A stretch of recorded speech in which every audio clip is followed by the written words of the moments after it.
manipulasi yang paling mudah adalah manipulasi dengan menggunakan bahasa agama. Menipu paling gampang, nipu pakai bahasa agama. Makanya banyak dukun cabul, Pak, karena nipu pakai bahasa agama. Fitnah yang paling mudah adalah fitnah menggunakan narasi keagamaan. Kejahatan yang mengatasnamakan agama akan diterima sebagai sebuah kebenaran. Makanya hati-hati sekarang, banyak orang memanipulasi agama untuk kepentingan yang salah. Nah, ini tahun politik, sumbang saran, ada kelompok-kelompok politik yang sengaja menjadikan musola, masjid sebagai panggung-panggung politik. Padahal sebetulnya haram kampanye di masjid. Begini Bapak Ibu, kalau urusan pemerintahan di masjid boleh, Pak Kades mimpin warga membicarakan tentang bagaimana perbaikan talud, musyawarahnya di masjid bagus, nggak apa-apa. Membicarakan urusan negara di dalam masjid boleh, membicarakan urusan pemerintah di dalam masjid boleh, nggak apa-apa. Bahkan mohon maaf, melantik kepala desa, melantik bupati boleh di masjid, nggak apa-apa. Tapi pelantikannya, kampanye nggak boleh. Beda. Kita ambil kias dari berdagang. Dagang itu boleh nggak? Boleh kan? Bahkan dagang itu adalah pintu rezeki yang paling banyak. Cuman dagang di dalam masjid haram hukumnya. Dagang itu bagus, dagang itu boleh, tapi berdagang di dalam masjid haram hukumnya. Makanya dalam kitab Tanqihul Qaul disebutkan, man takallama bi kalamid dunya, barang siapa yang berbicara dengan kalam dunia, percakapan dunia, mempropagandakan dunia fil masjid, di dalam masjid, ahbatallahu amalahu arba'ina sanah, maka Allah akan menghapuskan semua amalnya 40 tahun lamanya. Apa itu bicara tentang perkara dunia? Man takallama bi kalamid dunya, memarketingkan bisnis di dalam masjid, jualan promosi di dalam masjid, termasuk kampanye politik di dalam masjid, maka akan dihapuskan semua amalnya. Makanya siapapun, politisi-politisi, calon-calon, partai-partai, kalau Anda semua kampanye di dalam masjid, maka boleh jadi Anda semua akan sial 40 tahun lamanya. Jangan macem-macem. Kelompok-kelompok itu Pak ngotot. Mereka nuduh kita yang nggak boleh kampanye di masjid itu sekuler. Ada bahasa-bahasa yang menyesatkan dari kaum sekuler. Apa kata mereka? Jangan bawa-bawa urusan politik ke dalam masjid. Hish, najis itu perkataan. Wes angel.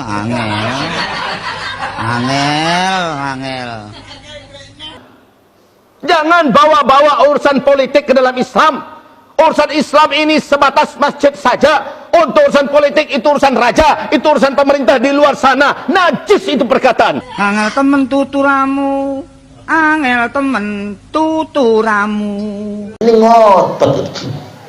Dia nuduh kita sekuler. Memang mereka tuh begitu Bapak Ibu. Kalau nggak setuju sama kita, nuduhnya sekuler, nuduhnya liberal, nuduhnya Syiah. Betapa banyak Pak kiai-kiai NU difitnah sekuler, difitnah liberal, difitnah Syiah dan lain sebagainya. Itu kerjaan mereka. Kalau mereka sudah kalah debat, kalah argumentasi, maka mereka menuduh dan memfitnah. Itu pun pakai bahasa agama. Sayangnya lagi yang ngotot betul boleh kampanye di masjid itu, dia berdalil pada pengangkatan Abu Bakar. Kata dia, Abu Bakar itu terpilih di dalam masjid, udah semangat, ngotot, nyalah-nyalahin orang, ternyata dia yang salah. Ketika Nabi Muhammad SAW meninggal, apakah terlebih dahulu para sahabat menyelenggarakan jenazah Nabi, dimandikan, dikapani, dikuburkan, disolatkan? Enggak, bukan itu duluan yang diselesaikan oleh para sahabat, tetapi menunjuk siapa yang akan memimpin setelah Nabi Muhammad SAW. Karena ini perkara strategis. Dan itu diselesaikan di masjid. Dan itu diselesaikan di masjid. Dan itu diselesaikan di masjid. Udah semangat, ngotot, nyalah-nyalahin orang, ternyata dia yang salah. Abu Bakar di Sakifah Bani Sa'idah. Sakifah Bani Sa'idah itu bukan masjid. Sakifah Bani Sa'idah itu adalah balai pertemuan.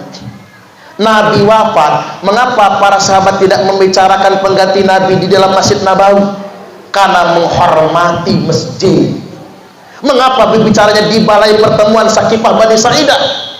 Karena nggak boleh bicara suksesi politik di dalam masjid. Itu orang sudah ngotot salah. Kata bapak-bapak, yang mana ya? Nanti nonton di YouTube, Pak. Ini kan saya upload. Pokoknya begini Bapak Ibu, tahun 2024 nanti Pilpres. Kita nggak mungkin sama pilihannya, betul lah kira-kira. Terus begini Pak, jangan pernah berpikir saya dan kita harus sama dengan orang lain. Itu arogan namanya. Siapapun pilihan kita, Presiden 2024 sudah ditakdirkan oleh Allah. Setuju nggak kira-kira? Percayalah, entah Anies Baswedan, entah Ganjar Pranowo, entah Prabowo Subianto. Tapi kalau saya, maaf bukan kampanye, karena nggak boleh di masjid ini. Kalau saya maunya saya yang jadi presiden. Ya iya dong. Tak janji pokoknya. Kalau saya jadi presiden, warga Sukamukti tak ajak ke Istana Negara semua. Pengajian pakai tarung di halaman istana saya. Nanti Pak Kades saya angkat jadi Menteri Dalam Negeri. Jenengan tak jadiin Menteri Agama. Mbah Selamat Menteri Sekretaris Negara. Jadi apalah negara saya itu ya. Kalau saya simpel Pak. Ngapa sih kita ngotot betul presiden kita harus menang? Kalau kalah nggak terima, udah 2 periode aja belum terima presiden ke siapa? Edan manusia itu. Ngapura oke? Saking nggak terimanya, jalan tol dinyinyir. Saking nggak suka sama Pak Jokowi, lah Jokowi aja bikin jalan tol nggak bisa dimakan. Emang siapa yang mau makan jalan tol? Nyinyir jalan tol setahun, 2 tahun, 3 tahun nyinyir jalan tol. Tahun kemarin boleh mudik Pak. Mudiklah dia dari Bandar Lampung ke Palembang.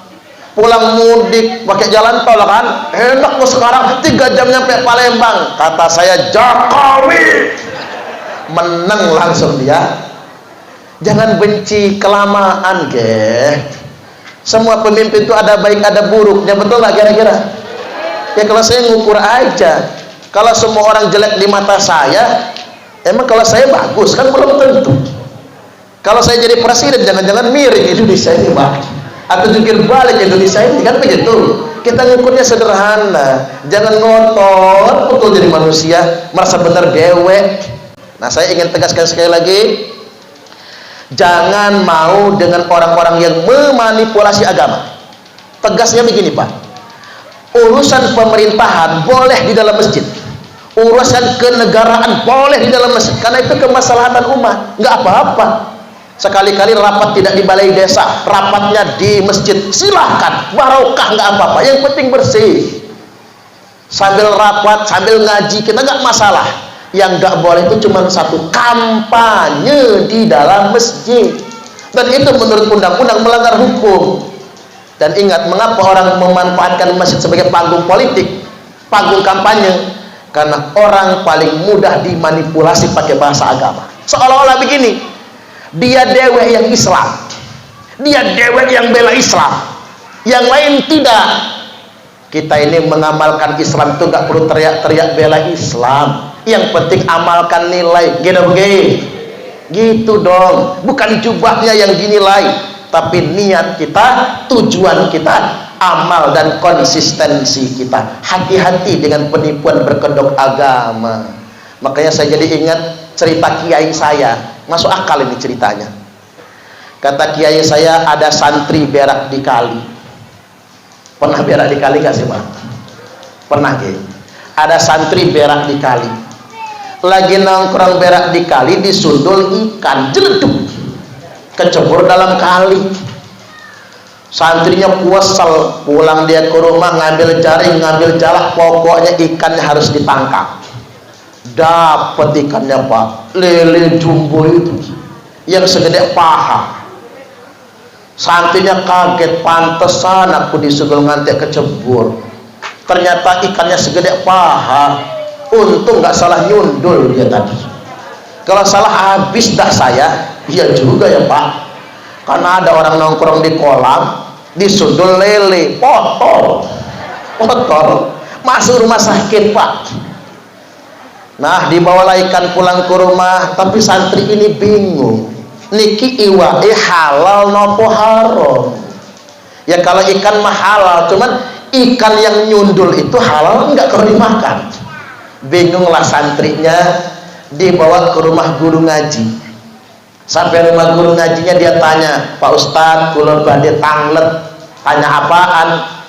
Saya tadi berak di kali, disundul ikan jeleduk kecebur dalam kali. Ikannya saya tangkap, tapi saya bingung, niki iwae halal nopo haram. Kata ustadznya, nanti dulu kita buka kitab dulu. Buka kitab lama setengah jam. Apa Pak Ustadz? Nanti dulu. Begini kata beliau, rojulun kesundulun iwaun. Santrinya mikir, kok kenal kalimatnya ini ya. Rojulun kesundulun iwaun fahuwa haramun jidan. Artinya apa Pak Ustadz? Rojulun, bila ada laki-laki kesundul iwaun ikan, maka ikannya hukumnya haram, tidak boleh dimakan. Oh ngono toh. Kalau ya sudah, kalau begitu kita pulangin ke sungai lagi. Mau ikannya masih hidup. Kata ustadznya, nanti dulu, masih ada lanjutannya. Wa in ustadzun setugelun fahuwa halalun.